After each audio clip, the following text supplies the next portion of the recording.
সম্মানিত দিনী ভাই বোন, রাসূল সাল্লাল্লাহু আলাইহি সাল্লাম বলছেন যে আমার জীবনে বড় ভয় আমার উম্মত গোপন পাপে লিপ্ত হবে। সবাই একই পাপ করছে কিন্তু কেউ কাউকে দেখায় না।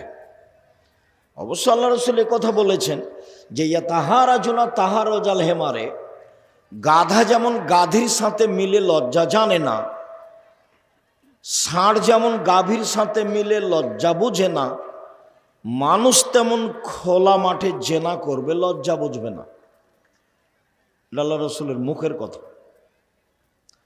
মানুষ তেমন খোলা মাঠে জেনা করবে লজ্জা বুঝবে না।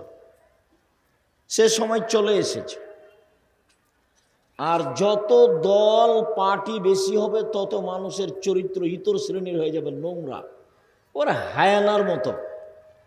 ওকে জেলে দাও, ওকে হাজতে দাও, ওকে আটকাও, ওকে বাঁধো, আর বদনাম করো, আর গিবাত করো, সারাদিন এভাবে চলে। আমার জীবনে দুটা ত্যাগ, আমি জীবনে দুটা ত্যাগ করি। একটা হলো এই, আমার জীবনে আমি কোনোদিন কারো প্রতিশোধ নেব না। এটা আমার জীবনের ত্যাগ। প্রতিশোধ নেব না। ফেন্সুগঞ্জ সিলেটে ওসি আমাকে বলছে যে আপনি খালি সিগনেচার করেন, মামলা আমি চালাবো। তো আমি না, আমি মানুষের বিরুদ্ধে মামলা করি না, করব না। আর আরেকটা জীবনের স্বাদ, মানুষের বদনাম করব না। মানুষ যদি আমাকে ধুয়ে ছেড়ে দেয়, যার যা ইচ্ছা লাগে সে যদি তা গালি দেয়, আমি তাকে পাল্টা কিছু বলবো না। খুব ত্যাগ। প্রতিশোধ নিব না, আর বদনাম করব না। বদনাম করে পরকাল হারায় আগানো যায় না। যার আপনি বদনাম করলেন, আপনি মনে করছেন আপনার চেয়ে বড়, আপনি সেজন্য বললেন, ও বাড়তেই থাকবে আর আপনি বদনাম করতেই থাকবেন। রাসূল সাল্লাল্লাহু আলাইহি সাল্লাম বলছেন আমার জীবনে তিনটা বড় ভয়। এক, আইম্মাতা মুজিল্লিন, ভ্রান্ত হুজুর। হুজুর হবে ভ্রান্ত, এটা তার ভয়। এই কথাটা অন্য জায়গায় বলছেন আল্লাহ রাসূল যে এখনো মিম্বাদি আইম্মা, আমার পরে কতগুলো আলেম ওলামা আসবে, ইয়াহদুনা বেগাইরে হাদিয়াতি, আমার আদর্শ ছাড়া অন্য আদর্শ ধরে নিয়ে বলবে এইটাই রাসূলের আদর্শ। আমার সুন্নাত ছেড়ে দিয়ে অন্য সুন্নাত ধরে নিয়ে বলবে এইটাই রাসূলের সুন্নাত। আদর্শ কি? আদর্শ হলো এক গিলাস পানি দিলাম আমি, তো আপনি বলবেন জাযাকাল্লাহ খায়ের, তো আপনি বলছেন থ্যাংক ইউ। এটা রাসূলেরটা বাদ দিয়ে ওটা বললেন। কয়েক কোটি বার যদি আপনি থ্যাংক ইউ বলেন তো এক নেকি হবে। আর যদি একবার জাযাকাল্লাহ খায়ের বলেন, জাযাকাল্লাহ খায়ের মানে জানেন? আপনি যে এক গিলাস পানি দিলেন, আল্লাহর প্রতিদান দেখ আপনাকে। আমি মানুষ, আমি আর কি প্রতিদান দিব? এক গিলাস পানির বিনিময়ে আমি কাকে দিতে বললাম? আল্লাহকে। ওর তার শক্তি অনুপাতে দিবে, যেদিন দিবে। আপনি লন্ডনে বিপদে পড়েছেন, আমি বলেছি জাযাকাল্লাহ খায়ের, তো আল্লাহ লন্ডনে আপনাকে এই বাক্যটার উত্তর দিয়েছেন, আপনাকে বাঁচিয়ে দিয়েছেন। তো জাযাকাল্লাহ খায়ের ছিল একটা আদর্শ, হয়ে গেছে আরেকটা।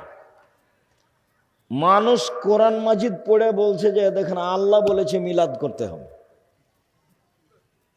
মানুষ একবারে কোরআন মাজিদ খুলে দেখাচ্ছে আল্লাহ বলছেন যে ভোট দিতে হবে, খুলে দেখাচ্ছে কোরআন মাজিদ। কেমনে হয়? মানুষ নিচে নামতে নামতে নামতে কত দূরে গেছে। আল্লাহ তাআলা বলছেন যে ওরা কুকুর শ্রীগালের চেয়ে খারাপ। মানুষ পশু প্রাণীর চেয়ে খারাপ, কুকুর শ্রীগালের চেয়ে খারাপ, পশু প্রাণীর চেয়ে খারাপ। মানুষ বালুম আদাল, কুকুর শ্রীগালের চেয়ে খারাপ। যে মানুষের বদনাম করে, যে মানুষের গীবত করে, যে মানুষকে অপমান করে, যে মানুষকে জেল হাজতে দেয়, যে মানুষ মানুষের জমি দখল করে, ক্ষমতা দেখায়, দাপট দেখায়, এ হলো কুকুর শ্রীগালের চেয়ে খারাপ। ক্ষমতা দেখিয়ে, দাপট দেখিয়ে, দলীয় ক্ষমতা দেখিয়ে একদিন বেঁচে থাকার চেষ্টা করিয়েন না। একদিন আপনাদের নেত্রীর সময় মাত্র ৪৫ মিনিট, জুলুম দিয়ে বেঁচে থাকার চেষ্টা করিয়েন না। রাসূল সাল্লাল্লাহু আলাইহি সাল্লাম বলছেন, সিনফান মিন উম্মতি লান তানামুল শাফাতি, বিচারের মাঠে আমি দুই শ্রেণীর মানুষের পক্ষে কথা বলবো না। বিচারের মাঠে আমি দুই শ্রেণীর মানুষের পক্ষে কথা বলবো না। এক, এমামুন জালুমুন গাসুম, স্বেচ্ছাচারী, স্বৈরাচারী, বদমেজাজি, জুলুমবাজ নেতা, এর পক্ষে আমি কথা বলবো না। দুই, গালুন মারিক, বিশ্বাসঘাতক, যে আত্মসাৎ করে, যে বিশ্বাসঘাতক, আমি তার পক্ষে কথা বলবো না। বিচারের মাঠে আল্লাহ দুই শ্রেণীর মানুষের পক্ষে কথা বলবেন না। অবশ্য অন্য জায়গাতে তিন শ্রেণীর বলেছেন, যে তিন শ্রেণীর মানুষ আছে, লা ইউকাল্লিমুহুমুল্লাহ তাআলা ইয়াউমাল কিয়ামা, তিন শ্রেণীর মানুষের সাথে আল্লাহ বিচারের মাঠে কথা বলবেন না। ওয়ালা ইয়ানজুরু ইলাইহিম, তাদের প্রতি দয়ার দৃষ্টি দিবেন না। ওয়ালা ইউযাক্কিহিম, তাদের পবিত্র করবেন না। ওয়ালাহুম আযাবুম মুহিন, তাদের জন্য আছে অপমানজনক শাস্তি। এক, আল মুসবিল, টাকনোর নিচে পায়জামা প্যান্ট লুঙ্গি রাখে, যে তার সাথে আল্লাহ কথা বলবেন না। এটি কি এত বড় পাপ কেন? ওখানে না হয় কথা ঠিক ছিল, বলছিলাম তিন শ্রেণীর চার শ্রেণীর মানুষ জাহান্নামে যাবেই যাবেই। এক, আক কোন, বাপ মাকে মানে না, যে ভালো কথা, যে বাপ মাকে মানে না সে তো খারাপ। কোম্মার কাম্মার, জুয়া খেলে, যে সে যাবে না, জান্নাতে যাবে না। মদমেনুল খামর, নিয়মিত নেশাদার দ্রব্য খায়, পান করে, যে এই সব মানুষের সাথে আল্লাহ বিচারের মাঠে কথা বলবেন না। তিন শ্রেণীর মানুষের সাথে আল্লাহ কথা বলবেন না। এক, আল মুসবেল, টাকনোর নিচে পায়জামা প্যান্ট লুঙ্গি পরে, যে। দুই, মালিকুন কাযাব, মিথ্যুক দায়িত্বশীল, যে হেড মৌলানা, headmaster, principal, vice chancellor, jail super, chairman, member, MP, মন্ত্রী, টিওনো, ইওনো, ডিসি, এডিসি, যারা যেখানে মিথ্যা কথায় দায়িত্ব পালন করবে, আল্লাহ তার সাথে কথা বলবেন না। ধোঁকাবাজ, প্রতারক, বিশ্বাসঘাতক, বদমেজাজি, জুলুমবাজ, এদের সাথে আল্লাহ বিচারের মাঠে কথা বলবেন না।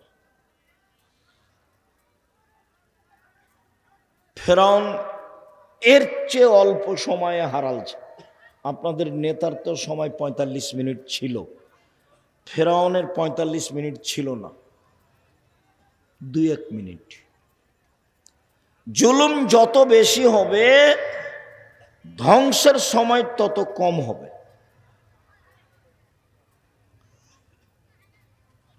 তিন, শাইখুন জানিন, বেশি বয়সে জেনা করে, যে তার সাথে আল্লাহ কথা বলবেন না।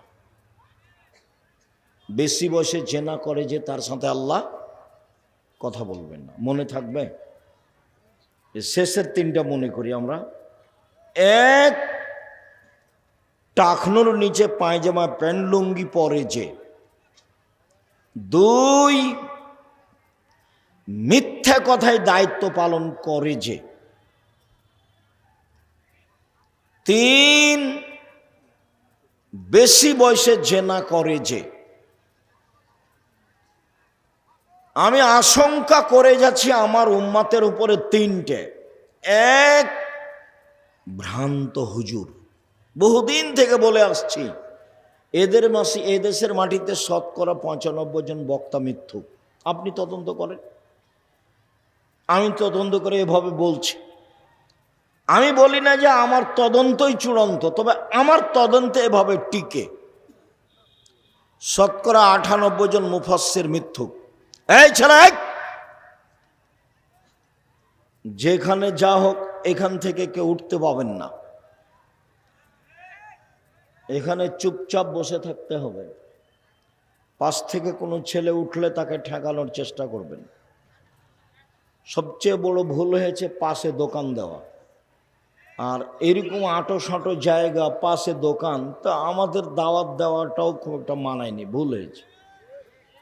যদিও আমিও বুঝলাম না যে কিভাবে দাওয়াত হলো, কেননা আমরা তো 2-3 বছর থেকে দেখি যারা ওই মক্তবের সাথে সম্পৃক্ত। তোমরা তার মানে মক্তবের সাথে সম্পৃক্ত আব্দুল্লাহর একটা জোরালো দাবি, দেশ বিদেশ ঘুরে এসে বলছে আমি খুব ঘুরলাম আর আপনাকেও দেখলাম, তাতে প্রথম পদক্ষেপ একবারে তেঁতুলিয়া থেকে টেকনাফ পর্যন্ত মক্তব চালু করবো ইনশাআল্লাহ। তাতে সভাপতি সেক্রেটারিকে বলেছে যে টাইলস বিক্রি করে দেন, দিয়ে মক্তবের ইমাম রাখে। ওই টাইলস লাগিয়ে মসজিদ চালিয়ে কোনো লাভ নেই। এবং প্রশিক্ষণের ব্যবস্থা করেছে, যাবে ফ্রি, আসবে ফ্রি, খাবে ফ্রি, থাকবে ফ্রি, বই পুস্তক ফ্রি। এখন পর্যন্ত প্রায় 600-এর ঊর্ধ্বে মক্তব চলে, প্রায় 650 মতো। তো সেই সুবাদে আমি তার এই পদক্ষেপকে পছন্দ করেছি। ঠিক আছে আব্বু, তোমরা যেখানে মক্তব চালু আছে, হবে, করবে, তোমাদের সাথে সম্পৃক্ত মক্তব নিয়ে প্রশিক্ষণ নেয়, সেখানে প্রোগ্রাম করো, সেটাই ভালো। একদিনের ভালোবাসা নয়, একাধিক দিনের ভালোবাসা হোক। 2, সাতালতাহেকু কাবাইলু মিন উম্মতি বিল মুশরিকিন, আমার উম্মত হিন্দুদের সাথে মিশে যাবে, এটা আমার ভয়। 1 নম্বর ভয় হলো ভ্রান্ত হুজুর, আর 2 নম্বর ভয় কি? আমার উম্মত, আল্লাহ নবী বলছেন কাদের সাথে মিশে যাবে? হিন্দুদের সাথে মিশে যাবে। হিন্দুদের সাথে মিশে যাওয়ার 1 নম্বর দিক হলো বাজনা, গান বাজনা, বাদ্যযন্ত্র। গান বাজনা বাদ্যযন্ত্র হারাম। আল্লাহ রসুল শুনে 2 কানে আঙ্গুল ঢোকালেন, ঢোকে রাস্তা ছেড়ে দূরে চলে গেলেন, দিয়ে বলছেন আব্দুল্লাহ ইবনে উমর, হাল তাসমাউ শায়ান, তুমি কি এখন গান বাজনা বাদ্যযন্ত্রের শব্দ শুনতে পাচ্ছ? কালালা, জি না, শুনতে পাচ্ছি না। ফারাফা ইসবাই হেবি নজনাই হে, তখন তিনি আঙ্গুল 2টি কান থেকে সরালেন। গান বাজনা হারাম। রাসূল সাল্লাল্লাহু আলাইহি ওয়াসাল্লাম বলেছেন যে লা তাবুল কায়নাত, যেসব মেয়েরা গান বাজনা করে ওদের বিক্রয় করো না। ওলা তাস্তারুহুন্না, ওদের ক্রয় করো না। ওলা তুয়াল্লিমাহুন্না, ওদের গান বাজনা শিখিয়ে দিও না। অসামানাহুন্না হারাম, ওদের উপার্জিত পয়সা হারাম। আমার উম্মতে যেগুলো প্রকাশ পাবে ভয়াবহ হিসাবে যারা জাহান্নামে যাবে, 1, আমার উম্মত হালাল মনে করবে বাদ্যযন্ত্রকে। 2, রেশমি কাপড়কে। 3, গান বাজনাকে। 4, জেনাকে। আমার উম্মত জেনাকে হালাল মনে করবে, গান বাজনা বাদ্যযন্ত্রকে হালাল মনে করবে। উপদেশ বইয়ে একটা আলোচনা আছে গান বাজনা, এখন পড়েন কি না, পড়েনি বা কেন, কেন বা পড়েন না, এইভাবে অলসত করে জীবন কাটিয়ে কি হবে? যেভাবে জীবন কাটাচ্ছেন এ দিয়ে কি হবে? এটা তো পশু প্রাণীর মতো জীবন। খেলেন, পায়খানা করলেন, বদনাম করলেন, জীবন শেষ। এটাতে কি হলো? আমি আপনাকে উপার্জনের পথ বলেছি। উপার্জনের 1 নাম্বার পথ দিন মজুরি। সন্ধ্যায় টাকা শেষ, ঝামেলা শেষ, মরবে জান্নাত। 5 ওয়াক্ত সালাত। 2 চাকরি, 25 দিনে বেতন শেষ হয়, 5 দিন ধার কর্জে চলে। 3 জমি চাষ, সমান সমান বা লস। 4 ব্যবসা। তখন আল্লাহ রসুল বললেন, সত্যবাদী বিশ্বস্ত ব্যবসায়ী যারা, তারা নবীর সাথে জান্নাতে থাকবে। এখানে একটা কথা বলি, একাধিক দিন শুনেছেন আমার মুখে, বললে হয়তোবা মনে পড়বে। একজন সাহাবী রাসূলের কাছে অজুর পানি নিয়ে গেছে, রাতে রাসূলের সাথে আছে আর মেয়ে সব। তো নিয়ে যেতেই রাসূল খুশি হয়ে বলছেন, সালমা শেতা, তোমার যা ইচ্ছা তাই চাও, আমি খুশি হয়েছি। বাহ, তুমি আমার জন্য অজুর পানি নিয়ে এসেছো, মেশাক নিয়ে এসেছো, তোমার চালচলন তো ভালো, চাও, কি চাও চাও। তখন সাহাবী বলছেন, আসআলুকা মুরাফাকাতাকা ফিল জান্নাত, আপনার সাথে জান্নাতে থাকতে চাই। কথা মনে থাকবে না মনে হয়? আল্লাহ রাসূল ওর উপরে খুশি হলেন কেন? অজুর পানি আর মেশক দিয়েছেন সেই জন্য। বুদ্ধিমান ছেলে। এই জন্য যারা অধীনস্থ কাজ করে তাদের খুব হুঁশিয়ার এবং সতর্ক হতে হয়। আহমদ, জি ঠিক আছে, আহমদ নেই, আহমদ নেই, আহমদ নেই। 5 মিনিট পরে আপনি আমাকে ডাকছিলেন, তোকে দিয়ে কাজ হবে না রে, তুই কাল চলে যা। স্বাভাবিক এটা। আল্লাহ রসুল খুশি হয়েছেন সাল্লাল্লাহু আলাইহি সাল্লাম। তো চাও কি চাও? তো আপনার সাথে জান্নাতে থাকতে চাই। তো আল্লাহ রসুল বলছেন, আওয়া গায়রা জালেক, না না না না, এটা নয়, অন্য কিছু চাও, অন্য কিছু চাও। তখন সাহাবী বলছেন, হোয়া জাকা, ওটাই চাই, আপনার সাথে থাকতে চাই। তখন আল্লাহ রসুল সরাসরি বললেন, আচ্ছা ঠিক আছে। এ কথা বললেন না, তিনি বললেন, আইন্নি আলা নাফসিক বিকাসরাতি সুজুদ, তুমি বেশি বেশি তাহাজ্জুদ পড়ে আমাকে সহযোগিতা করো। আমি এমনি কোনো মানুষকে জান্নাতে নিয়ে সাথে থাকতে পারবো না। আবার এখন বলছেন যে সত্যবাদী ব্যবসায়ীরা কার সাথে থাকবে? নবীর সাথে থাকবেন। তাহলে এইটা কেমন কাজ? অনেক ভালো কাজ।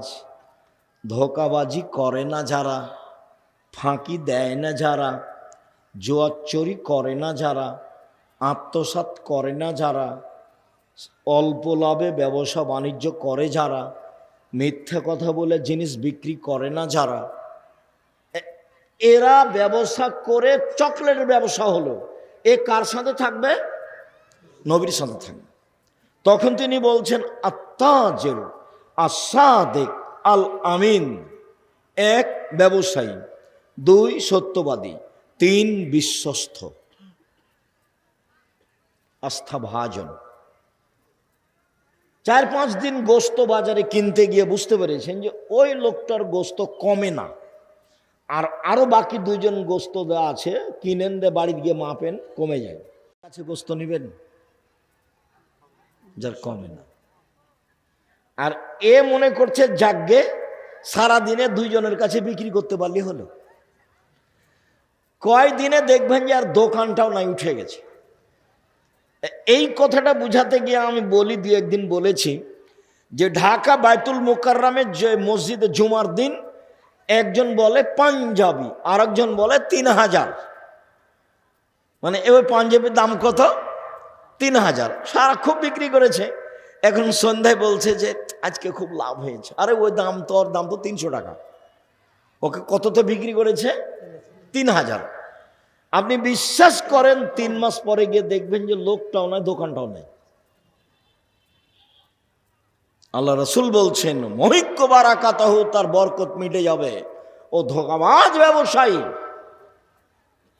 ও আত্মসাৎকারী ব্যবসায়ী, ও গাদ্দার ব্যবসায়ী, ও জুলুমবাজ ব্যবসায়ী, ওর ব্যবসা হারিয়ে যাবে। দোকানপাট 2 বছর 4 বছর পরে সব কিছু যাবে। টাকা মায়েরা মরে কি করে সব ধ্বংস হয়ে যাবে। ব্যবসায়ী এক, সত্যবাদী, দুই, বিশ্বস্ত। এই ব্যবসায়ী কার সাথে থাকবে? নবীর সাথে থাকবে। এ কথা আল্লাহ রাসূল বলেছে। রাসূল সাল্লাল্লাহু আলাইহি ওয়াসাল্লাম বলেন, আমার জীবনে তিনটা বড় ভয়। এক, ভ্রান্ত হুজুর। দুই, কি? আমার উম্মত হিন্দুদের সাথে মিশে যাবে। জাযাকাল্লাহ খায়ের। তিন, সাতাবদ কাবাইল মিনুমত আলাওসান, আমার উম্মত মূর্তি পূজা করবে। প্রায়ের বাড়িতে ছবি আছে, তার বাপের আছে, তার মায়ের আছে, নেতা নেত্রীর আছে, তারপর পুতুল আছে। যাদের বাড়িতে পুতুল আছে, কাঁকড়া আছে, সব মুনাফেকেরা। মুনাফেক মুনাফেক বক্তব্য শুনে বক্তব্যের সাথে মুনাফেকি করে। ছবি কেন তোমার বাড়িতে?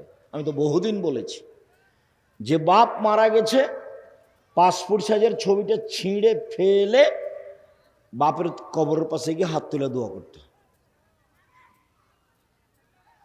তো আপনার বাড়িতে আপনার ছবি, আপনার মায়ের ছবি, আপনার বাপের ছবি, আরো লোকের ছবি কেন? কেন? আপনি কি দেখাতে চাচ্ছেন? কার ভালোবাসা দেখাতে চান? শ্বাস বন্ধ হয়ে গেলে এগুলো শেষ। আমার উম্মত হিন্দুদের সাথে মিশে যাবে, গান বাজনা বাদ্যযন্ত্রে মত্ত হবে।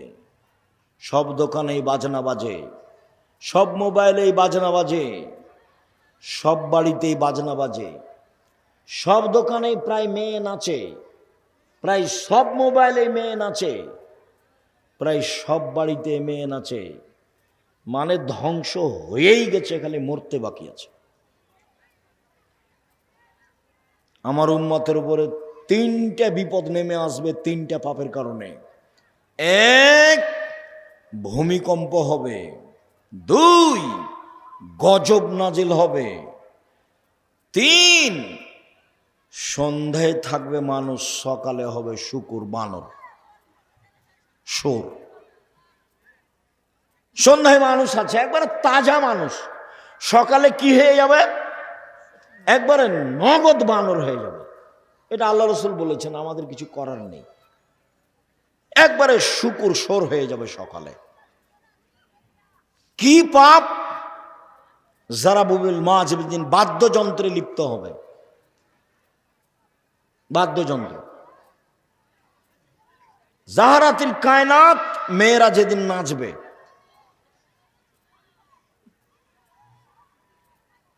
সারেবুল খমরা, যেদিন মানুষ নেশাদার দ্রব্য, বিড়ি, তামাক, জর্দা, সিগারেট, গোল খাবে। মনে থাকবে না? মনে হয় সিরিয়াল তো মনে থাকার কথা। এক, কি? বাদ্যযন্ত্র প্রকাশ পাবে। দুই, মেয়েরা নাচবে। তিন, মানুষ কি খাবে? বিড়ি, সিগারেট, জর্দা, গোল এগুলো খাবে। তখন এই অবস্থা নেমে আসবে, খুব কাছাকাছি চলে এসেছে। এরা বানর হবে কেন? শুকুর হবে কেন?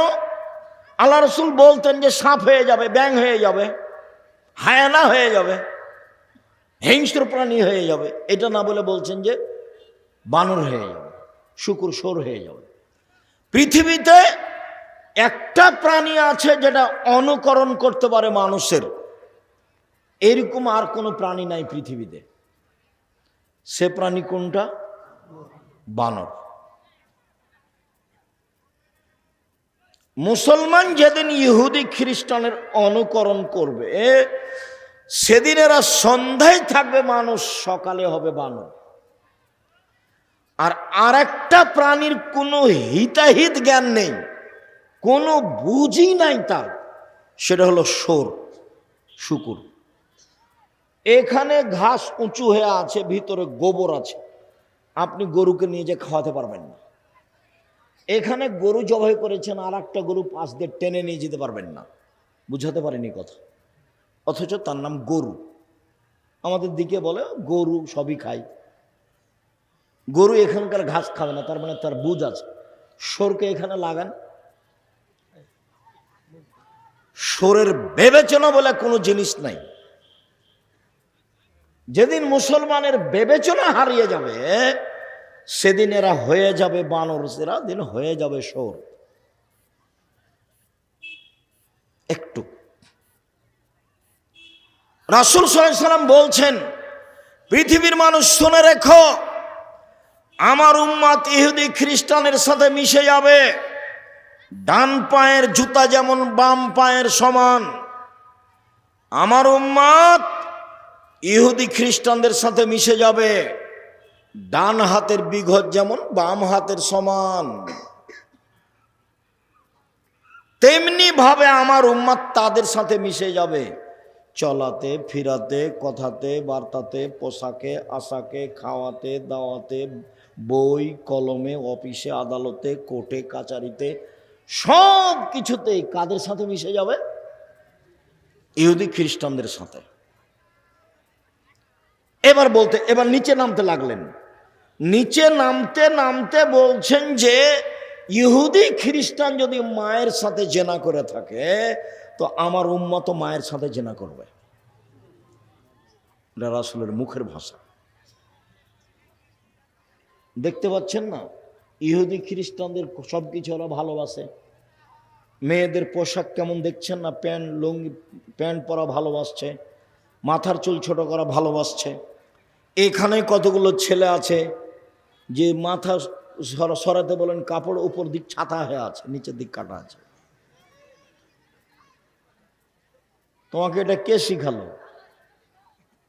তোমাদের বাড়ি তো ওরকমই, তোমার মাও ওরকমই, তোমার বাপও ওরকমই, তুমিও ওরকমই। ঘুম থেকে দেখো একদিন তুমি শোর হয়ে গেছো, বানর হয়ে গেছো, কিছু করার নেই।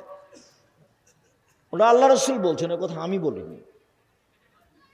আমি আপনাকে কথা বলে কষ্ট দেব কেন, সেই জিম্মেদারি আমার নয়। জাতির সামনে কোনোদিন অপ্রয়োজনীয় কথা বলিনি, কিসসা কাহিনী বলিনি কোনোদিন। খুব অল্প সময়, খুব ভদ্রতা বজায় রেখে চুপচাপ শুনবেন, জায়গা থাকলে বসবেন, জায়গা না থাকলে দাঁড়িয়ে থাকবেন। আমি আপনার বিরক্তির আগে কথা শেষ করব ইনশাআল্লাহ। সম্মানিত দিনী ভাই বোন, ইবাদতের জগতের সবচেয়ে দামি ইবাদত হলো সালাত। ব্যতিক্রম ইবাদত ওটার ক্ষমতাধর। দান হলো সবচেয়ে শক্তিশালী ক্ষমতাধর ইবাদত। ও একটা থেকে আর একটা ঘটাতে পারে। দান একটা থেকে আর একটা ঘটাতে পারে, আর কোনো ইবাদত এরকম পারে না। তাই আল্লাহ রাসূল বলছেন, মহিলারা শোনো, আমি তোমাদের তো অধিকাংশ জাহান্নামে দেখছি, তোমরা দান করো মানে বেঁচে যাবা। দান করো মানে কি? জাহান্নাম থেকে বেঁচে যাবা।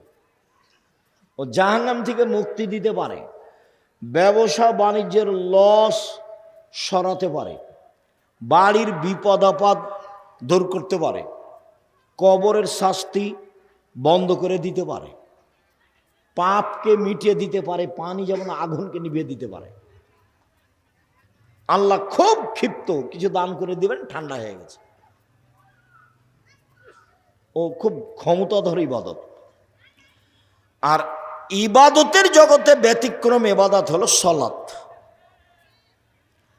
রাসূল সাল্লাল্লাহু আলাইহি সাল্লাম বলেন, আকিমুর রুকুআ ওয়া সুজুদা, পৃথিবীর মানুষ ভালো করে রুকু করো, ভালো করে সিজদা করো। কেন? সালাত তিন ভাগে বিভক্ত। এক ওযু, দুই রুকু, তিন সিজদা। মানে সালাতে যদি 300 নেকি হয়, 300 দুই রাকাত সালাতে, যদি রুকু ঠিক হয় তাহলে 100 টিকে গেছে, বেঠিক হলে 100 কাটা গেছে। সিজদা যদি ঠিক হয় তাহলে 100 টিকে গেছে, যদি ঠিক না হয় তাহলে 100 কাটা গেছে। ওযু যদি ঠিক হয় তাহলে 100 টিকে গেছে, ও যদি ঠিক না হয় তাহলে 100 কাটা গেছে। তিনটেই যদি ঠিক না হয় তাহলে এক নেকিও হয়নি। ক্ষমা আদা হবে হাক্কে হাক। কে যদি ঠিক ঠিক সালাত আদায় করে, রুকু সিজদা করে, ওযু করে, তাহলে তার ইবাদত কবুল করা হবে, সালাত কবুল করা হবে এবং সব ইবাদত কবুল করা হবে। আর যদি তার এটা ঠিক না হয় রুকু সিজদা অজু যদি ঠিক না হয় তাহলে সব গেছে, একটাও টিকবে না। শুনুন 1 মিনিট, আল্লাহ নবীকে জিজ্ঞাসা করা হলো, আল্লাহ রসুল বললেন, এই শোনো সাহাবীরা শোনো, আমি তোমাদের একটা কথা বলে দিব যাতে পাপ মিটে যায়, মান বেড়ে যায়। হ্যাঁ হ্যাঁ বলেন। আমি তোমাদের একটা কথা বলে দিব যাতে পাপ মিটে যায়, মান বেড়ে যায়। বলেন কি? তখন বলছেন, শোনো, এসবাগুল অজু, সুন্দর করে অজু করলে পাপ মিটে যায়, মান বেড়ে যায়। পায়ে হেঁটে মসজিদে গেলে পাপ মিটে যায়, মান বেড়ে যায়। আরেকদিন আল্লাহ রসুলকে আল্লাহ বলছেন মোহাম্মদ সাল্লাল্লাহু আলাইহি ওয়াসাল্লাম। আল্লাহ আমাদের নবীকে মোহাম্মদ বলে ডাকতেন, জিবরাইল আমাদের নবীকে মোহাম্মদ বলে ডাকতেন, আর সাহাবীগণ আল্লাহ নবীকে বলতেন, আল্লাহ রসুল এটা করব সাল্লাল্লাহু আলাইহি ওয়াসাল্লাম, আল্লাহ রসুল এটা বলবেন, আল্লাহ রসুল এটা দিবেন। তো সাহাবীগণ কিভাবে বলতেন? আল্লাহর রসুল, আল্লাহ রসুল করেছেন, আল্লাহ রসুল দিয়েছেন। আর নাম ধরে ডাকতেন কে? জিবরাইল এবং আল্লাহ। আর আমাদের ভারত, বাংলাদেশ, পাকিস্তানের ওলামায়ে কেরাম বলছে হুজুরে পাক সাল্লাল্লাহু আলাইহি ওয়াসাল্লাম, মানে ডাকি বেদাত। হ্যাঁ, ডাকটাই জানে না, কি যে শিখলো। হাদিস কোরআন আল্লাহ ভালো জানে। হুজুরে পাক, হুজুরে পাক দিস, মানে প্রথমটাই হারাম। হুজুর মানে আল্লাহ নবী মরেননি, উপস্থিত, হাজের নাজের। ওই মিলাদ পড়তে পড়তে চলে আসবে, তখন লাফ দিয়ে দাঁড়িয়ে যাবে। হুজুর মরেননি, যে চলে এসেছেন।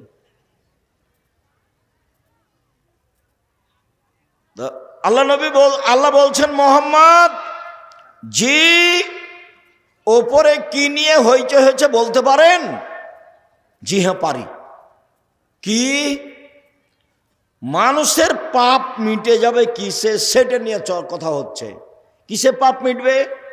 1, সুন্দর করে ওযু করলে। 2, পায়ে হেঁটে মসজিদে গেলে। 3, নামাজের পরে জিকির আজকার করলে। দেখবেন আপনাদের মসজিদে জুমার দিন খালি সালাম ফিরার পরে লাফ দিয়ে দাঁড়িয়েছে। আপনি যদি উমারের নিয়ম পালন করেন তো সমস্যা নেই। উমারের নিয়ম মানে যেমন দাঁড়ালছে করে ঘর ধরে বসিয়ে দেবে, এটা হলো উমর রাদিয়াল্লাহু তাআলার নিয়ম। ঘাট ধরে কি করতে হবে? বসিয়ে দিতে হবে। মসজিদ কেউ তোমার বাবার সম্পত্তি।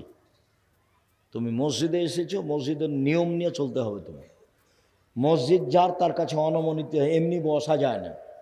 আল্লাহ আপনার ঘরে বসবো কি, এইভাবে কি কথা হবে? পদ্ধতি হলো 2 রাকাত সালাত পড়ো, তাহলে অনুমতি হয়ে গেছে। মসজিদে বসার অনুমতি কি? 2 রাকাত সালাত। মসজিদ যার, তার কাছে অনুমতি নিয়ে বসতে হবে। তা আমি কি এখন আল্লাহকে বলতে পারবো যে আল্লাহ আপনার ঘরে বসবো কি? উনি কি আমাকে বলবেন যে বসেন? তো মানুষের সাথে তো আল্লাহ কথা বলেন না। এখন কি করতে হবে? পদ্ধতি কি? 2 রাকাত সালাত, এটাই পদ্ধতি। এই পদ্ধতিতেই আসতে হবে।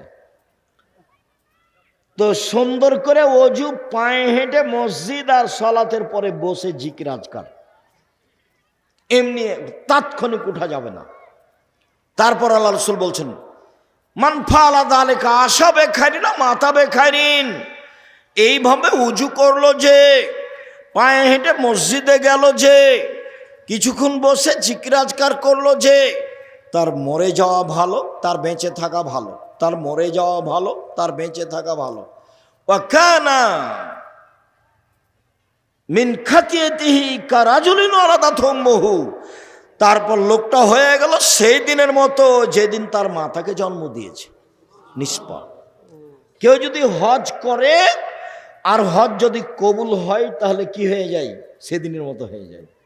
তাতে 10 লক্ষ টাকা খরচ আছে, রিক্স আছে, টানা হেঁচড়া আছে। তারপর মোয়াল্লেম ফাঁকি দেয়। মোয়াল্লেম বলছে ভুল টুল হয়ে গেছে, আপনি 1000 রিয়াল দেন, মিটে যাবে। 500 রিয়াল দেন, আরো কত কি, তার কোনো হিসাব নাই, কত জিদ্দার, কত ঢাকার, কত কি যে করলো হুজুর। খালি বললো যে এ আর সেই, আমরা করতে থাকলাম। তারপরে যদি কবুল হয় তাহলে সেদিনের মতো, যেদিন মা জন্ম দিয়েছে। এবার দেখেন, মা জন্ম দিয়েছে যেদিন, সেদিনের মতো হওয়ার সহজ পথ: এক, সুন্দর করে ওযু; দুই, পায়ে হেঁটে মসজিদ; তিন, সালাতের বসে একটু পরে একটু জিকির। মনে থাকবে না মনে হয়? তো রাসূল সাল্লাল্লাহু আলাইহি সাল্লাম বললেন, পৃথিবীর মানুষ, সুন্দর করে রুকু করো, সিজদা করো, আমি তোমাদেরকে পিছন থেকে দেখতে পাই। এটা হলো মুআজিজা। এখানে পিছনে চোখ নাই, নবীর পিছন দিকে চোখ ছিল না, কিন্তু দেখতে পেতেন। এটা কি? মুআজিজা, অলৌকিক ক্ষমতা। অলৌকিক ক্ষমতা বুঝেন? আর একটু বুঝিয়ে বলি। মুসা আলাইহিস সালামের সাথে জাদুর পাল্লা হলো কার? ফেরাউনের। তো শত হাজার জাদুঘর নিয়ে এসে বললো যে কি করতে হবে, তো সাপ ছেড়ে দাও। রসিয়া লাঠি সাপ হয়ে গেল, বিশাল বিশাল সাপ মুসার দিকে ধাওয়া করে আসছে। তা আল্লাহ বলছেন যে তুমি দেরি করছো কেন, তোমার লাঠিটা ছেড়ে দাও। তো লাঠিটা যেমন ছেড়েছে তেমন মাঠে যা সাপ ছিল একবারই ধরে নিয়েছে। এই তো বুঝতে ভুল হচ্ছে ফেরাউনের। মাঠে কেন, সারা পৃথিবী জুড়ে যদি সাপ করে দেওয়া হতো, আর এই লাঠিটা ছেড়ে দেওয়ার পরে পৃথিবী যদি একটা সাপ থেকে যেত, তাহলে আল্লাহর শক্তি দুর্বল প্রমাণ হতো।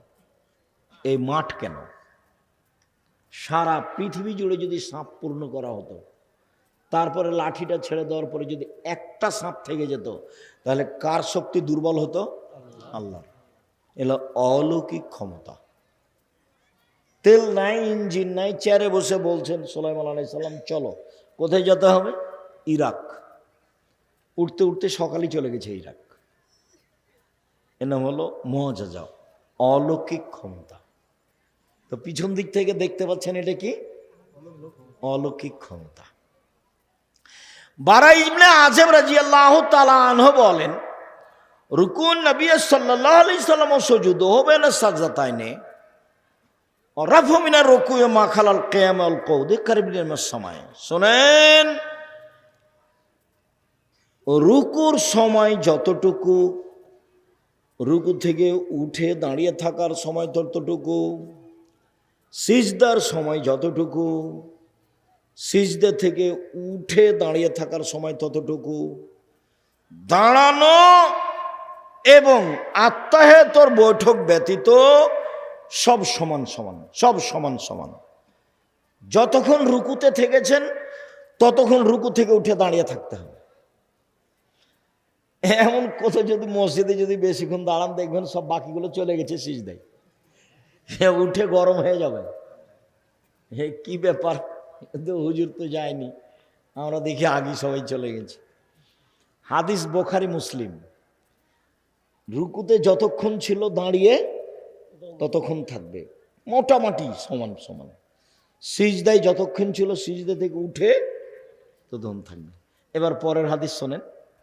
আনাস রাদিয়াল্লাহু তাআলা আনহু বলেন, ইজা কামা রাসূলুল্লাহ সাল্লাল্লাহু আলাইহি ওয়াসাল্লাম মিনার রুকুয়ে ফানাহানু নাকুলু কাদ আওহামা। আল্লাহ রাসূল রুকু থেকে উঠে দাঁড়িয়ে আছেন, দাঁড়িয়ে আছেন, দাঁড়িয়ে আছেন। তখন আমরা পিছন থেকে বলা বলি করতাম মনে মনে, নিজে নিজে, রাসূল মনে হয় সিজদা ভুলে গেছে। সিজদায় যাচ্ছেন না কেন? কাদাও হামা, উনি মনে হয় সিজদাতে যাবেন, এটা ভুলে গেছে। ও ইয়াসজুদু ইয়াকুদু বাইনা সাজদাতাইনে, সিজদা থেকে উঠে বসে আছেন, আমার সিজদায় যাবেন তো উঠে বসে আছেন। ওয়াকাদ নাকুলু কাদাও হামা, আমরা পিছন থেকে বলতাম আর একটা যে সিজদা করতে হবে, এইটা মনে হয় আল্লাহ নবী কি করেছেন? ভুলে গেছে। উনি সিজদায় যাচ্ছেন না কেন? উনি কি মনে করেছেন যে দুটাই হয়ে গেছে? পিছন থেকে কে বলা বলি করছেন? সাহাবীগণ। হাদিস বুখারী মুসলিম, মানে সন্দেহের কোনো সুযোগ নেই। যারা যারা আমার উপরে দুর্বলতা পোষণ করেছে তারা আমার উপরে মনের রাগ আছে সেজন্য বলেছে। আমি বলেছি যে আম গাছে জাম ধরতে পারে ধরে না, অমাবস্যার রাতে চাঁদ উঠতে পারে উঠে না, সুঁয়ের ছিদ্র দিয়ে লাঙ্গলের ফাল ঢুকতে পারে ঢোকে না, সুঁয়ের ছিদ্র দিয়ে লাঙ্গলের ফাল ঢোকে যেতে পারে, আম গাছে জাম ধরে যেতে পারে, অমাবস্যার রাতে চাঁদ উঠে যেতে পারে, এগুলো ঘটে যেতে পারে। আমি যেই কথা বললাম সেই কথাতে সন্দেহ আছে বলে কিয়ামত পর্যন্ত চেষ্টা করলে সরিষা ঢোকানো যাবে না, তার নাম বুখারী মুসলিম। তো এখন ওরা মনে করেছে যে উনি এটা নিজের কথা বললেন, তখন খেপে গেছে। আমি কোনোদিন এরকম পর্যায়ে নিজের কথা বলিনি। তখন আমি কোন কথাটা বলেছি যে হ্যাঁ এই কথাটা কোন হাদিসে আছে? বুখারী মুসলিমে আছে। আমার তো সাহস আছেই, যার কারণে আমি নির্ভীক বলি। সন্দেহযুক্ত কথা আমি 90 সাল থেকে নিয়ে এখন পর্যন্ত কোনোদিন বলিনি। তবে আমি মানুষ, কোথাও ভুল ত্রুটি থাকতেও পারে। আমি শরীয়তের নামে ধর্মের নামে মিথ্যা কিছু বলে রূপক কিছু বলে পরকাল হারাতে রাজি নই।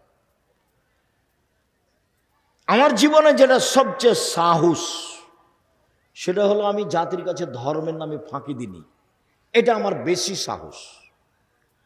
প্রতিষ্ঠান চালাতে গিয়ে 10 পয়সার ক্ষতি করিনি, এটা আমার সাহস। তবু আমি মাঝে মধ্যে বলি যদি কোথাও 19-20 হয়ে গিয়ে থাকে তা আমি বেতন নিই না। প্রতিষ্ঠানে পড়ায় আমি বেতন নিই না, তো 19-20 হলে তুমি ওইটাতে পার করে দিও। আমি প্রতিষ্ঠানের কাছে জিম্মি নই। তো যেহেতু লক্ষ লক্ষ কোটি টাকার ব্যাপার, প্রতি মাসে 40 লাখ টাকা বেতন লাগে। কত লাখ টাকা? 40 লাখ। তাতে এটা দারোসা নাকি? দারোসার লোকও আছে, কত টাকা যে দেয় তা আমি বলতে পারছি না। এখন যদি দারোসার লোক বলে আব্দুল রাজ্জাক সাহেব 1 পয়সা দিই না, তা আমার কিছু করার নেই। তবে চলছে জামিয়া সালাফে 5000 প্রায় ছেলে মেয়ে, 300 জন শিক্ষক শিক্ষিকা। রাজশাহীতে যেটা সেটা হলো প্রায় 50 বিঘা জমির ওপরে, রূপগঞ্জে যেটা সেটা প্রায় 100 বিঘা জমির ওপরে, দিনাজপুরে যেটা সেটা প্রায় 20 বিঘা জমির ওপরে, ময়মনসিংহে যেটা জমি রেডি প্রায় 10-12 বিঘা, কুষ্টিয়ায় যেটা জমি রেডি প্রায় 10-15 বিঘা, ঝিনাইদহ যেটা রেডি প্রায় 5 বিঘা, ফেনীতে যেটা রেডি প্রায় 10-12 বিঘা, চট্টগ্রামে যেটা রেডি সেটা 10-12 বিঘা, চট্টগ্রাম শহরে যেটা সেটা একটু কম, একটা 10 শতক আর একটা মনে হয় 30 শতক, একবারে শহরে, হালি শহরে, আনন্দবাজার হালি শহর চট্টগ্রাম। আলহামদুলিল্লাহ সম্মানিত দিনী ভাই বোন, তো সবচেয়ে বেশি শক্ত কোথায় আমি আছি? আমার দৃঢ়তা কাজ করে, দিন ধর্মের কথা বলি, এতে আমার কোনো সন্দেহ কাজ করে না, কোনো সন্দেহ নেই। সম্মানিত দিনী ভাই বোন, আয়েশা রাদিয়াল্লাহু তাআলা আনহা বলেন কানান নবী সাল্লাল্লাহু আলাইহি ওয়াসাল্লাম ইকসুরু ফির রুকুই ওয়াস সুজুদে সুবহানাল্লাহি ওয়া বিহামদিহি সুবহানাকা আল্লাহুম্মা রাব্বানা ওয়া বিহামদিকা আল্লাহুম্মা গফিরলি। আল্লাহর নবী রুকু এবং সিজদায় বেশি বেশি বলতেন সুবহানাকা আল্লাহুম্মা রাব্বানা ওয়া বিহামদিকা আল্লাহুম্মা গফিরলি। হে আল্লাহ, তোমার প্রশংসা সহকারে তোমার পবিত্রতা বর্ণনা করছি, আমাকে ক্ষমা করো। মুখস্থ না থাকলে মুখস্থ করে নিতে হবে। তোমাদের সময় দিলাম 1 দিন 24 ঘন্টা, আর মুরব্বীদের সময় দিলাম 7 দিন, মুখস্থ করতেই হবে ইনশাআল্লাহ। সব বইয়ে পাবেন, মহতারাম আমিরে জামাত ডক্টর আসাদুল্লাহ গালেবের বইয়ে পাবেন। আমরা যে ভাঙাচোরা ছেঁচড়া মেচড়া বই লিখেছি, রাসূল সাল্লাল্লাহু আলাইহি ওয়াসাল্লামের সালাত বনাম প্রচলিত সালাত, এতেও আছে আলহামদুলিল্লাহ। আমি মানুষ হিসেবে চেষ্টা করেছি নিজের কোনো কথা এখানে না পেশ করা, গোটা বইয়ের শুরু থেকে শেষ পর্যন্ত। সুবহানাকা আল্লাহুম্মা রাব্বানা ওয়া বিহামদিকা আল্লাহুম্মা গফিরলি বলা তো অভ্যাসই হতে হবে। দুয়ার মধ্যে এটা সবচেয়ে বেশি গুরুত্ব রাখে। 2, আয়েশা রাদিয়াল্লাহু তাআলা আনহা বলেন কানান নবী সাল্লাল্লাহু আলাইহি ওয়াসাল্লাম ইয়াকুলু ফি রুকুইহি ওয়া সুজুদিহি সুবহান কুদ্দুসুন রব্বুল মালাইকাতুর রূহ, সুবহান কুদ্দুসুন, তিনি পবিত্র, কুদ্দুসুন তিনি অতীব পবিত্র, রব্বুল মালাইকাতে তিনি সব ফেরেশতার প্রতিপালক, ও রূহ জিবরাইলের প্রতিপালক। ইনি পার্সোনাল ফেরেশতা, দামি, খুব সম্মানী। চটকার আর একটা কথা মনে পড়লে একটু বলি, আপনাদের উপকারে আসবে। সেটা হলো এই যে আমাদের নবীকে জিবরাইল আলাইহিস সালাম নিয়ে যাচ্ছেন আল্লাহর কাছে মেরাজ। তো এখন প্রথম আকাশে গিয়ে দেখেন দরজা বন্ধ। তো জিবরাইল বলছেন দরজা খুলেন। তো পাহারাদার বলছে কে? বললাম জিবরাইল। আপনার সাথে কে?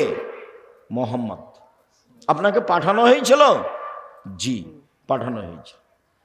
যে সাধারণ পাহারাদার এত বড় কথা বলছে মানে ঠেকিয়ে রেখেছে, ঢুকতে দিচ্ছেন না। পাহারাদারের ক্ষমতা, পাহারাদার ঘুমাতে পাবে না এবং প্রধানমন্ত্রীকে ঢুকতে দিবে না, মালিককে ঢুকতে দিবে না চিনতে না পারলে। বুঝাতে পারিনি কথা? ফ্যাক্টরির মালিককে ঢুকতে দিবে না চিনতে না পারলে। এটা উচিত, চাকরি থাক আর না থাক। কোনো ব্যক্তিকে না চিনে ঢুকতে দিবে না। এ দেখেন সাধারণ ফেরেশতা ঠেকিয়ে রেখেছে কাকে? ফেরেশতা জগতের সবচেয়ে দামি ফেরেশতাকে, জিবরাইলকে। মানুষের জগতের সবচেয়ে দামি মানুষকে কাকে? মুহাম্মদ সাল্লাল্লাহু আলাইহি ওয়াসাল্লাম। কত জেরা, আপনি কে? জিবরাইল। আপনার সাথে কে? মুহাম্মদ সাল্লাল্লাহু আলাইহি ওয়াসাল্লাম। পাঠানো হয়েছিল? জি, পাঠানো হয়েছিল। কত জেরা। পাহারাদার পুরো স্পষ্ট হবে নিজের কাছে যে ইনি কে, তারপরে দরজা খুলবেন। তন্দ্রা গেলে পাহারাদারি চলবে না, ঘুমালে পাহারাদারি চলবে না, যে আসলো তার জন্য খুলে দিলে পাহারাদারি চলবে না। সম্মানিত দিনী ভাই বোন, আবু হুরায়রা রাদিয়াল্লাহু তাআলা আনহু বলেন, রাসূল সাল্লাল্লাহু আলাইহি সাল্লাম বলেছেন, ইজা কালাল ইমামু সামিয়াল্লাহু লিমান হামিদা, ইমাম যখন বলবে সামিয়াল্লাহু লিমান হামিদা, আল্লাহ ওই লোকের প্রশংসা শুনলো যে তার প্রশংসা করলো, এইটুকু যখন ইমাম বলবে তখন তোমরা বলো রব্বানা লাকাল হামদ। এই পর্যন্তই। রব্বানা লাকাল হামদ, হে আমাদের প্রতিপালক তোমার প্রশংসা। এখন আল্লাহ রাসূল বলছেন মান ওয়াফাকা কওলুহু কওলাল মালাইকাতি গফিরাল্লাহু মা তাকাদ্দামা মিন জামবিহি। রব্বানা লাকাল হামদ বলতে ভুল করবেন না। ওই সময়তে ফেরেশতারাও বলেন রব্বানা লাকাল হামদ। ইমাম যখন বলেন সামিয়াল্লাহু লিমান হামিদা, তখন মুক্তাদি বলবে রব্বানা লাকাল হামদ, এবং কে বলবে? আরো ফেরেশতা। ফেরেশতাও বলেন রব্বানা লাকাল হামদ। তো আপনার এই দোয়া আর ফেরেশতার দোয়া যদি একসাথে মিলে যায়, তাহলে আপনার অতীতের সব পাপ ক্ষমা হয়ে গেছে। বুখারী মুসলিম। মিস করবেন না, রব্বানা লাকাল হামদ। তো আব্দুর রাজ্জাক সাহেব, আমরা যে বলি হামদান কাসিরান তাইয়িবান মুবারাকান ফি, সেটুকু কি? সেটুকু আরেকটা বলি। রাফি ইবনে খাদিজ বলছেন যে কুন্না নুসাল্লি ওয়ারান নবী সাল্লাল্লাহু আলাইহি ওয়াসাল্লাম, একদা আমরা রাসূলের পিছনে সালাত আদায় করছিলাম। হঠাৎ একটা লোক, যখন আল্লাহ রাসূল বললেন সামিয়াল্লাহু লিমান হামিদা, তো একটা লোক বলল রব্বানা লাকাল হামদ হামদান কাসিরান তাইয়িবান মুবারাকান ফি। ফালামা ইনসারাফা, আল্লাহ রাসূল সালাত শেষ করে বলছেন মালিল মুতাকাল্লাম, এই কে পরের শব্দগুলি বলল? কে বলল? একজন বলছেন আনা, আমি বললাম। তখন আল্লাহ রাসূল বলছেন শোনো শোনো শোনো শোনো শোনো, বিজাত সালাসিনা মালায়েকা ইয়াবতাদিরুনা হাইয়ুহুম ইয়াকতুবুহা, তোমার এই দুয়ার নেকিগুলি 39 জন ফেরেশতা লেখার জন্য তাড়াহুড়া লাগিয়ে দিয়েছে।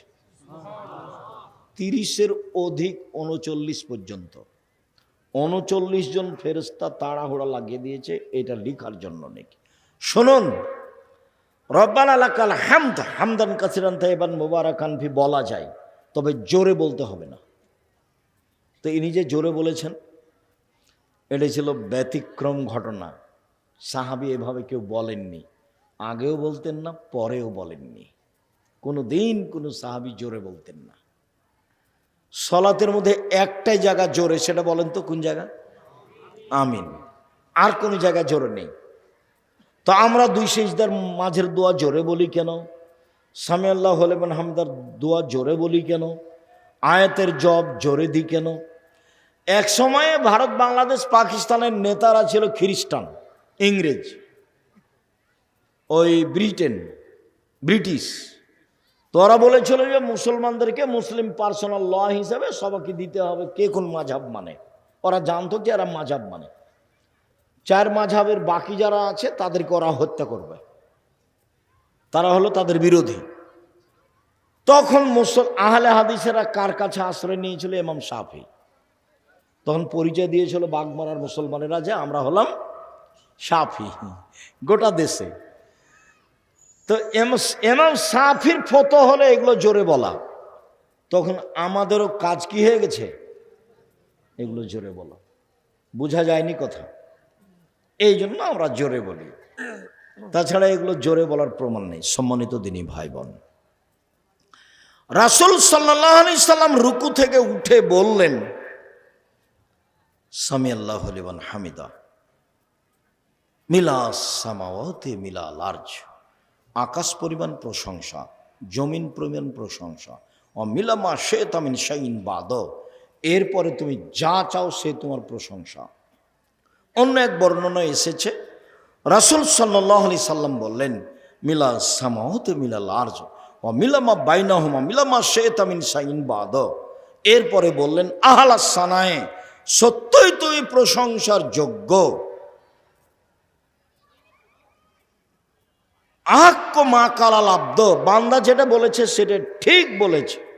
অকুলুন লাকা আব্দুন, সবাই তোমার আমরা দাস। তারপর বলতেন আল্লাহুম্মা লা মানিয়া লিমা আতাইতা, তুমি যাকে যা দিবে তাকে কেউ ঠেকাতে পারবে না।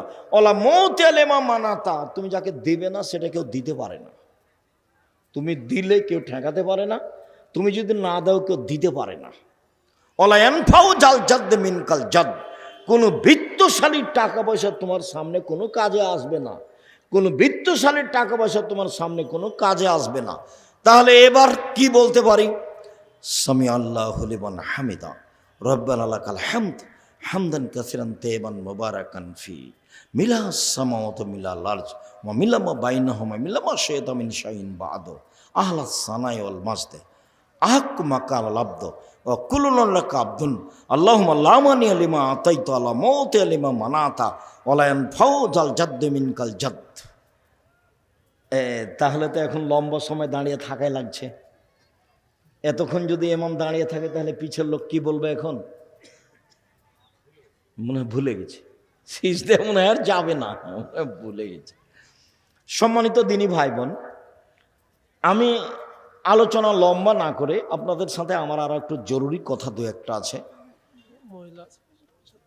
সম্মানিত দিনী বোন, মহিলাদের ব্যাপারে বললে মহিলারা খুশি না আমরা খুশি? আপনারা আমার দিনী বোন আব্দুর রাজ্জাক সাহেব এসেছেন, কথা বলছেন নাকি? কথা বলিয়েন না, একটু ধৈর্য ধারণ করে থাকেন, কথা বলিয়েন না। আপনাকে আমি আসলে কি বলতে পারি, আমার একটা পরামর্শ নেন আগে, একটা পরামর্শ। সেটা হলে এই স্বামীর সংসারে 2টা কাজ করিয়েন না। 1, অভিমান করবেন না। 2, প্রতিবাদ করবেন না। সংসার করা যাক আর না যাক, যদি আপনি বুঝেন যে সংসার করা যাবে না, তো আপনি খোলা তালাক করে সংসার ছেড়ে দিতে পারেন, কোনো সমস্যা নেই। কাজীর কাছে গিয়ে খোলা তালাক করতে পারেন, চেয়ারম্যান মেম্বারের কাছে গিয়ে খোলা তালাক করতে পারেন। তবে যেহেতু সংসারে এসেছেন, 2টা জিনিস ছেড়ে সংসার করেন, শয়তান সুযোগ পাবে না। 1, অভিমান। অভিমান কি? ওই তো ওরা গেছিল এতে স্বপ্নপুরী, তুমি তো একদিন আমাকে স্বপ্নপুরী দেখতে নিয়ে গেলে না। সবাই খালি স্বপ্নপুরীর কথা বলে। তারপর প্রতিবেশী ধনী মানুষ বউকে নিয়ে কক্সবাজার গেছে, তুমি তখন ব্যবসা বাণিজ্য করো, টাকা পয়সা হয়েছে, তুমি একদিন আমাকে কক্সবাজারে ফিরিয়ে নিয়ে আসো। এর নাম অভিমান। এই ঈদে একটা তুমি আমাকে দামি শাড়ি দিবা, এর নাম অভিমান। একটা থেকে যদি দুইটা অভিমান করেন, আর যদি স্বামী পূর্ণ না করতে পারে কোনো কারণে, তা আপনাকে শয়তান খালি সারাদিন বলবে, হলো দেখলি তোর স্বামী তোর কোনো কথা মানে না, দেখলি কোনোদিন মানেনি, একদিনও মানে না, কি করবি এখন কর যেটা পারিস, সকালে উঠে বল তো সংসারই করবো না, তুই আমাকে তালাক দিয়ে দে। এটা শিখালছে কে? শয়তান। আল্লাহ বলছেন যে এত তার পাওয়ার, এত তার ক্ষমতা, আর সে একদিন দুই দিন নয়, 1 মিনিট। শয়তানের ইতিহাসে গেলাম, 1 মিনিট, হাদিস, সহিহ হাদিস। আল্লাহ বলেন, এ শয়তান সরে যা, তোকে বললাম যে আদমকে সিজদা কর, তুই করলি না। তো বলছে আমি কেন করব, আমি আগুনের তৈরি, ও হলো মাটির তৈরি, আমি তাকে সিজদা করতে পারি না, তাহলে তুই সর এখান থেকে, তুই চলে যা। তো ইবলিস বলছে ঠিক আছে, আমি চলে যেতে রাজি, আমার একটা কথা শুনতে হবে। কি কথা? আমাকে কিয়ামত পর্যন্ত বেঁচে থাকার সুযোগ দিতে হবে, এটা হলো দাবি। তা আল্লাহ বললেন না যে তোকে দিব না, এ কথা বললেন না। তা আল্লাহ বললেন আচ্ছা ঠিক আছে, এলা ওয়াক্তি মালুম, একটা সময় পর্যন্ত দিলাম। দেওয়ার সময়তে আল্লাহ কিয়ামত পর্যন্ত বললেন না, বললেন যে এলা ওয়াক্তি মালুম, একটা সময় পর্যন্ত দিলাম। যেমন সুযোগ পেয়েছে তেমন বলছে। দেখেন বলার ঢং কেমন, রব্বি, হে আমার প্রতিপালক। কে বলছে বলেন তো? শয়তান। রব্বি, হে আমার প্রতিপালক, ওয়াইজ্জাতেকা, তোমার সম্মানের কসম, লাউব্বিয়ানাল ইনসানা মাদামা তারহুম ফি আসাদিহিম, আদমের ছেলে মেয়েকে আমি ভুল পথে নিয়ে যাব, পাপ করাবো করাবো করাবো, ওর দেহে যতদিন শ্বাস আছে ও আমি তাকে পাপ করিয়েই ছাড়বো। আমি একাই জাহান্নামে যাব, ওকে আমি জাহান্নামে নিয়ে যাব, ও কেমনে জান্নাতে যায় তা দেখে ছেড়ে দেব। পৃথিবীতে সবচেয়ে রিক্সে আছে কে বলেন তো? ইবলিস, শয়তান। সবচেয়ে রিক্সে, 24 ঘন্টা সে রিক্সের উপরে আছে। যে কোনো মূল্যে আপনাকে আর আমাকে কোথায় নিয়ে যাবে? জাহান্নামে নিয়ে যাবে। আপনি তো কিছুক্ষণ ঘুমাই, আরাম করি, বুঝতে পারি না, ইবাদত করি, ভুলে থাকি, কিন্তু শয়তানের এরকম সুযোগ নাই। শয়তান সবসময় রেডি। অপরতে পৃথিবীতে রিক্সের উপরে বিপদে কেউ নেই। ও বলছে ওর দেহে, আদমের দেহে যতক্ষণ শ্বাস আছে আমি তাকে পাপী করবই। এই ছেলে, তোমাকে বলেছি বহুদিন, আবার বলি, তোমার বড় মোবাইলটাতে ল্যাংটা মেয়ে আছে, তুমি রাত 2টার দিকে এভাবে রেখেছো, 2 মিনিট পরে আবার হাত দিয়েছ। তোমার বান্ধবীর সাথে তুমি কথা বললে, 1 ঘন্টা বলেছো, দিয়ে মোবাইলটা বন্ধ করে রেখেছো, 30 সেকেন্ড পরে আবার কথা বলছো। এগুলো কে করাচ্ছে বলো তো দেখি? শয়তান। কোরআন মাজিদে হাজারো জায়গাতে এসেছে, সব খারাপ কাজকেও ভালো করে দেখায়। খারাপ কাজকে কি করে দেখায়? ভালো করে দেখায়। দেখবেন খালি আপনি সাজাবেন, মেয়েটার সাথে এভাবে কথা বলবো, এখানে কথা বলবো, ওই জায়গায় কথা বলবো, এই কথাগুলি কথা বলবো, বলে নেওয়ার পরে আবার দেখবেন যে ও এগুলো কথা ছুটে গেছে, এরপরে যখন রিং দেবো তখন এগুলো বলবো, এগুলো বলবো। এগুলো কে সাজাচ্ছে বলেন তো দেখি? শয়তান সাজাচ্ছে, ভেতরে কাজ করছে সবসময়। তখন আল্লাহ বললেন না যে তুই পারবি না, এ কথা বললেন না। তখন আল্লাহ বলছেন, এই শয়তান শোন, ইজ্জতি ও জালালি ও ইরতেফায়ে মাকানি, আমার ইজ্জতের কসম, আমার সম্মানের কসম, আমার মর্যাদার কসম, আমার উচ্চতার কসম, আদমের ছেলে মেয়ে যতবার ক্ষমা চাইবে ততবার আমি ক্ষমা করে দেব।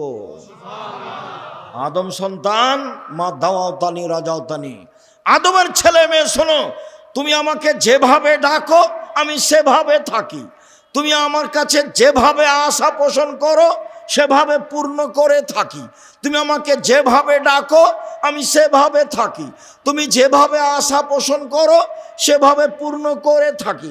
আমি পরোয়া করি না তুমি কত বড় পাপী, আমি পরোয়া করি না তুমি কত বড় পাপী, তুমি ক্ষমা চাইলে আমি ক্ষমা করে দিই, তুমি যেভাবে ডাকো আমি সেভাবে থাকি, তুমি যেভাবে আশা পোষণ করো সেভাবে আমি পূর্ণ করে থাকি।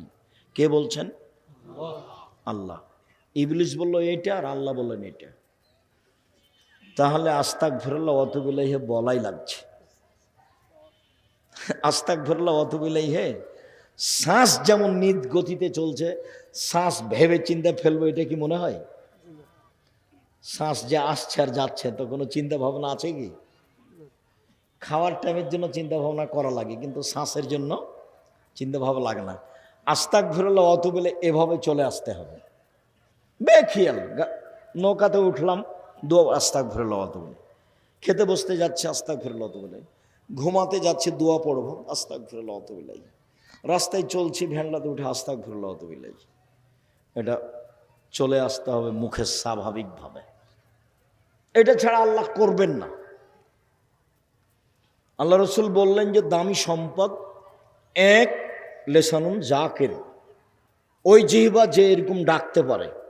তিন কালবুন শাকের, আলুর দাম গেছে গেছে যাক তাতে আসে যায়, যা হয়েছে আলহামদুলিল্লাহ, সামনে বছর হবে। একেবারে হয়রান হয়ে মাথা খারাপ, আর আলুর ব্যবসা করব না, এ করবো না, সে করবো না, বাদ অন্য কিছু করবো, এগুলো একটা বলা হবে না। ব্যবসা রিস্ক নিয়ে করতে হবে। একবার গেছে সব আরো 10 বার আসবে, এগুলো হয়রানি হওয়া হবে না। আলহামদুলিল্লাহ কি বলতে শিখতে হবে? আলহামদুলিল্লাহ। আর ওই স্ত্রী দামি সম্পদ যে স্ত্রী স্বামীকে দিনের ব্যাপারে সহযোগিতা করতে পারে, দিনের ব্যাপারে সহযোগিতা করতে পারে। তো তোমাকে দিনের ব্যাপারে কি সহযোগিতা করবে? তুমি তো খালি গরম দেখাও, টাকা দিতে দেরি করেছে, কি সহযোগিতা করবে? তুমি রাত 12টায় গেছো, তোমার হাত পা ধরে বলবে আপনাকে আমি খুব ভালোবাসি, আপনার সাথে একসাথে খাবো, এই জন্য ভাত আমি রেখে দিয়েছি, তরকারি আমি রেখে দিয়েছি, আমি আপনার অপেক্ষায় আছি, আমি আপনাকে আমার জীবনের চেয়ে ভালোবাসি, আপনার পায়ের নিচে আমি নিজেকে মিটিয়ে দিতে চাই। আপনাকে আমি কত ভালোবাসি তা আমি অন্তর খুলে আপনাকে দেখাতে পারবো না। আপনি যা বলবেন সেটা আমি করব, যদি পাপ না হয়। যা বলবেন সেটা আমি করব, যদি পাপ না হয়। যদি বলেন সারা রাত পা টিপে দিতে হবে, প্রস্তুত আছি।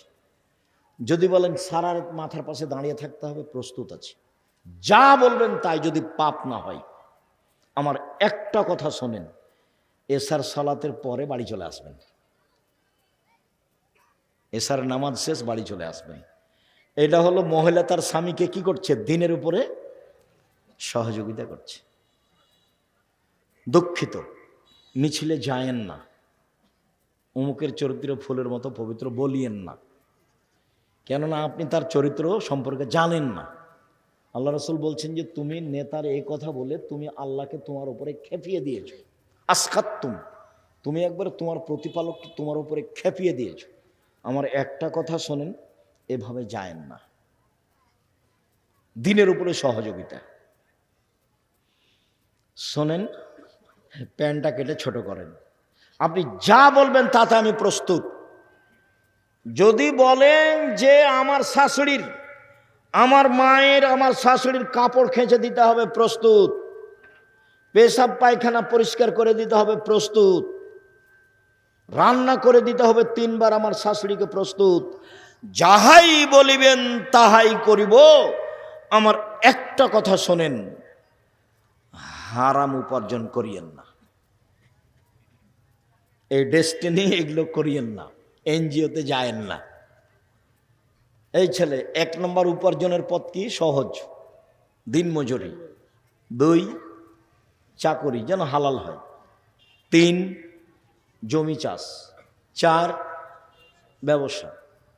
তো ব্যবসাকে তুমি ছোট করে দেখিও না। ব্যবসা চকলেট থেকে শুরু। আমি কিন্তু চকলেটের ব্যবসা করতে বলিনি।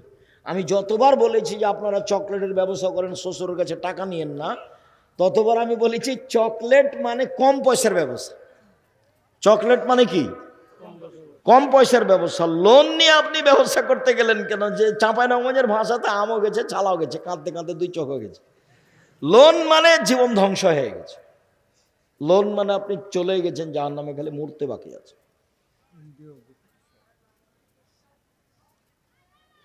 আর দেশকে ভালোবাসতে শিখেন। যারা দেশ বিক্রি করে খায় তাদের কাছে, তাদের পিছনে দৌড়ায়েন না, ভুল। নিজের দেশের মুরগি আগুন দিয়ে জ্বালিয়ে অপর থেকে ডিম আনতে হবে, এত বেকুব বোকা দেশ বাংলাদেশ নয়। বাংলাদেশে যারা বসবাস করে তারা একে ধ্বংস করেছে, কলকারখানা সব বন্ধ করে বাইরে থেকে কাপড় নিয়ে আসতে হবে। অবাক কথা। যে হলো জাতীয় শত্রু, যে দিনের শত্রু, যে জানের শত্রু, যে মালের শত্রু, যে অর্থের শত্রু, যে দেশের শত্রু, তাকে শত্রু হিসাবে জায়গা দিও। বন্ধু বললে তোমাকে ছড়িয়ে দিয়ে দিবে। আমার মা বলতো 4টা কাজ করো না বেটা, তো করোনা তো লেনদেন তো জানতো না, 4টা কাজ করিস না বেটা। এক, কারোর সাথে বন্ধু তালি করিস না, নাহলে পেটে ছুরি দিয়ে দিবে। একদিন বন্ধু তালি কি হবে, কেটে যাবে, তখন কি করবে, পেটে ছুরি দিয়ে দেবে। 4টার এটা রহস্য বলতেন, বাকিগুলোর বলতেন না। 2, প্রাইভেট পড়াস না। 3, দোকানে বসিস না। 4, মানুষের বাড়ি দাওয়াত খাস না। বন্ধু তালি চলবে না, প্রাইভেট পড়া চলবে না, দোকানে বসা চলবে না, তারপরে দাওয়াত খাওয়া হবে না। তো ছাত্র জীবনে দাওয়াত খায়নি, ব্যতিক্রম, এখন তো খাওয়াই লাগে। সম্মানিত দিনী ভাই বোন, বলছিলাম যে রাসূল সাল্লাল্লাহু আলাইহি ওয়াসাল্লাম আমাদেরকে যেইভাবে রক্ষা করার চেষ্টা করেছেন দোয়া তাসবিহ দিয়ে, সেভাবে করার চেষ্টা করি। দিনী বোন, আপনাকে একটু কথা বলি, জীবনে 2টা কাজ করবেন না, অভিমান আর প্রতিবাদ। অভিমান করে পূর্ণ না করলে সারাদিন সারা রাত শয়তান কে করবে, ওকে খেপিয়ে তুলবে। একবারে মেয়েটার আর ঘুমাইতে পারবে না, আপনার স্ত্রী আর ঘুমাইতে পারবে না, খালি শয়তান ওকে সারা রাত সাজাবে। কি বলবি সকালে, কি বলবি সকালে, কি বলবি সকালে, বল উঠে যে তোর সংসার করবো না, গেলাম, তুই আমাকে তালাক দিয়ে দে, তোর সংসারই করবো না। তো সে ঠিক আছে, তোকে তালাক দিয়ে দিস, এক্ষুনি তালাক দিয়ে দে, এক্ষুনি তালাক দিয়ে দে, যাক 1 তালাক 2 তালাক 3 তালাক 100 তালাক দিলাম, যা। যেমন তালাক দেওয়া শেষ হয়েছে তেমন শয়তান নেই, এখন ফিরি। ব্যাপারটা কি, 3টে ছেলে, যে কয়টা ছেলে মেয়ে আছে, 3টে, শয়তান চলে গেছে। এটা আপনি বুঝতে পারবেন যারা তালাক দিচ্ছে তাদেরকে দেখেন বলে, এতই বেকায়দা, একেবারে বড় ধরনের বেকায়দা। ও যদি মামলা করে তাহলে কোর্ট তার পক্ষে, ওর ভাইয়েরা তার দিকে, কেউ এখন বুদ্ধি দিয়ে কাজ করবে না। ওর দুলা ভাইয়েরা আরো খারাপ আপনার বিরুদ্ধে, সবাই ওকে কি করবে, সাজিয়ে কোর্টে পাঠাবে, বিপদ আসবে। আমার দিনী বোনেরা 2, প্রতিবাদ করবে না, প্রতিবাদ করলেই সংসার ভেঙে যাবে। সম্মানিত দিনী বোন, 4টা কাজ করবেন, জান্নাতের সব দরজা খোলা। 1, 5 ওয়াক্ত সালাত। 2, রমজান মাসের সেম রোজা। 3, স্বামীকে মেনে চলা। 4, জেনায় লিপ্ত না হওয়া। যদি জেনা হয়ে গিয়ে থাকে, আজ থেকে তোবা করেন, কয়েকটা জিনিস পেয়ে যাবেন। 1, পৃথিবীর যে কোনো বিপদ থেকে বেঁচে যাবেন জেনা বন্ধ করতে পারলে। 2, বিচার মাঠে বিশেষ ছায়াতলে থাকা যাবে জেনা বন্ধ করতে পারলে। 3, জান্নাতুল মাওয়া পাওয়া যাবে। অনাহান নাফসা আনিল হাওয়া ফাইনাল জান্নাতে হেল মাওয়া। যে নিজেকে অন্যায় থেকে ঠেকাতে পারলো, আমি আল্লাহ তাকে জান্নাতুল মাওয়া দিয়ে দিলাম। আপনি আমার দিনী বোন 4টা কাজ করেন। 1, 5 ওয়াক্ত সালাত। 2, রমজান মাসের সিয়াম। 3, স্বামীকে মেনে চলা, তিতা লাগলেও মিঠা লাগলেও। 4, জেনায় লিপ্ত না হওয়া। জেনা যদি হয়ে গিয়ে থাকে, শক্ত হাতে দাঁড়িয়ে যান, আর জিন্দেগিতে কোনো ধারে পাশে আসবো না ইনশাআল্লাহ। আল্লাহ তুমি সাহায্য করো, তাহলে তুমি কয়েকটা সুবিধা ভোগ করতে পারবা। 1, যে কোনো বিপদ থেকে বেঁচে যাবা। 2, বিচারের মাঠে বিশেষ ছায়াতলে থাকা হবে। 3, জান্নাতুল মাওয়া পাওয়া যাবে। দিনী বোন শোনেন, রাসূল সাল্লাল্লাহু আলাইহি সাল্লাম বলছেন যে কেউ যদি দুইটা মেয়ের লালন পালন করে, দুইটা মেয়ে, তাহলে সেই বাপ আর আমি জান্নাতে থাকবো একসাথে। 10টা ছেলে মেয়ে লালন পালন করলে, ছেলে লালন পালন করলে এই সুযোগ হবে না। মেয়েদের মান মর্যাদাই ভিন্ন। রাসূল সাল্লাল্লাহু আলাইহি সাল্লাম বললেন যে নবী জান্নাতে যাবে, সিদ্দিক জান্নাতে যাবে, শহীদ জান্নাতে যাবে।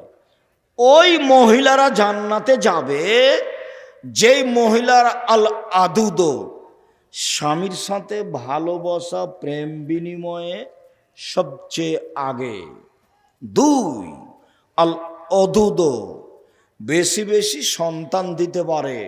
3, স্বামী কোনো কারণে রাগ করলে হাত ধরে বলে যতক্ষণ পর্যন্ত আপনি খুশি না হবেন ততক্ষণ পর্যন্ত আমি কোনো কিছু খাবো না।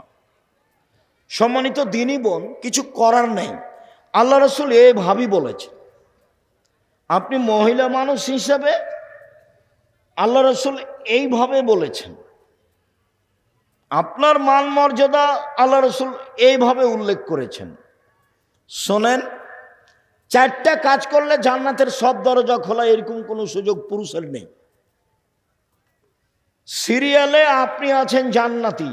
1 নবী, 2 শহীদ, 3 সিদ্দিক, 4 মহিলা। তা আমরা পড়লাম এর মধ্যে। শহীদ যে কে তাই তো বুঝতেই পারি না।